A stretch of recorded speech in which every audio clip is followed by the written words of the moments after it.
স্বার্থপর। আপনি যতক্ষণ অপরের জন্য করতে পারছেন, আপনার গুণকীর্তন করবে, আপনাকে সুনাম করবে, আপনাকে বসার জন্য চেয়ার ছেড়ে দেবে, যে আপনি হাতটা গুটিয়ে নেবেন, যেই না আপনার সেই আগের মতো সামর্থ্য থাকবে না, তখন হয়ে যাবেন আপনি সব থেকে খারাপ মানুষ। মানুষ চিনতে শিখুন। হাজার যত্নের পরও যে মানুষগুলো আপনার দিকে ফিরেও তাকায় না, যে মানুষগুলো আপনার ভালোবাসার মর্যাদা দিতে জানে না, সরে আসুন সেখান থেকে। ওরা আপনার জন্য উপযুক্ত নয়। পৃথিবীতে আপনি সবাইকে খুশি করতে পারবেন না, সবাইকে সন্তুষ্ট করতে পারবেন না। কিছু কিছু মানুষ থাকবে, তাদের জন্য আপনি যত ভালো ভালো কাজ করুন না কেন, যত উপকার করুন না কেন, কোনো দিনও তারা মুখে আপনার সুনাম করবে না। তাদেরকে আপনি যতক্ষণ দিতে পারছেন আপনি ভালো, আর যে আপনার সামর্থ্য থাকবে না, আপনি হয়ে যাবেন সব থেকে খারাপ মানুষ। আপনাকে যেন চেনেই না, আপনাকে কোনো দিন দেখেইনি এরকম, বুঝলেন? পাশ দিয়ে চলে যাবে, আপনার দিকে ফিরেও তাকাবে না যখন আপনার সেই সামর্থ্য থাকবে না।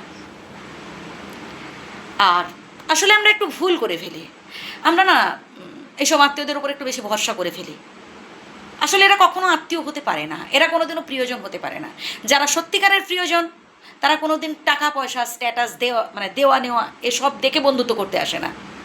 তারা একটা সুন্দর মন দেখে বন্ধুত্ব করতে আসে। তারা কখনো স্বার্থপর হয় না, তারা কখনো বেঈমান হয় না। তারা সবসময় যাতে আপনার ভালো হয়, যাতে আপনার মঙ্গল হয়, যাতে আপনি ভালোতে থাকেন, সুস্থতে থাকেন, এই প্রার্থনা করেন। তারা আপনি কতটা দিতে পারছেন, আপনি কতটা তার উপকার করতে পারলেন, এটা নিয়ে তারা কখনো ভাবে না।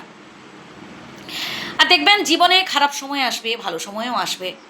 যখন খারাপ সময় আসবে না, তখন দেখবেন এইসব প্রিয়জনগুলো আপনার থেকে সরে যাচ্ছে পরপর।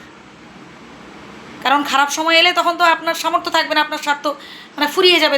তখন দেখবেন হচ্ছে আপনার থেকে তো আর কিছু পাচ্ছে না, তখন তারা সরে যাবে।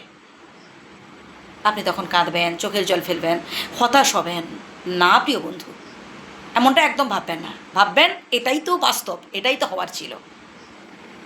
কারণ এই পৃথিবীর মানুষজন আপনাকে ব্যবহার করবে, তারপর ছুঁড়ে ফেলে দেবে। প্রয়োজনে আপনি তার খুব প্রিয়জন হয়ে যাবেন, তারপর দেখবেন আপনি হয়ে যাবেন সব থেকে খারাপ একটা মানুষ যখন প্রয়োজন ফুরিয়ে যাবে। এই মানে কঠিন সত্যটা আপনাকে বুঝতে হবে।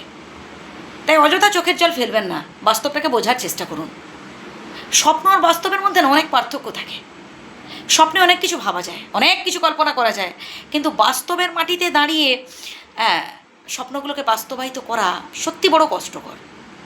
তাই কারোর কথায় কান না দিয়ে আপনি আপনার কাজ করে যান, আপনি আপনার দায়িত্ব কর্তব্য পালন করে যান। একটা সময় দেখবেন আপনার জীবন থেকে সব দুঃখ কষ্টগুলো সরে যাবে এবং আপনি আপনার জীবনটাকে এনজয় করতে পারবেন।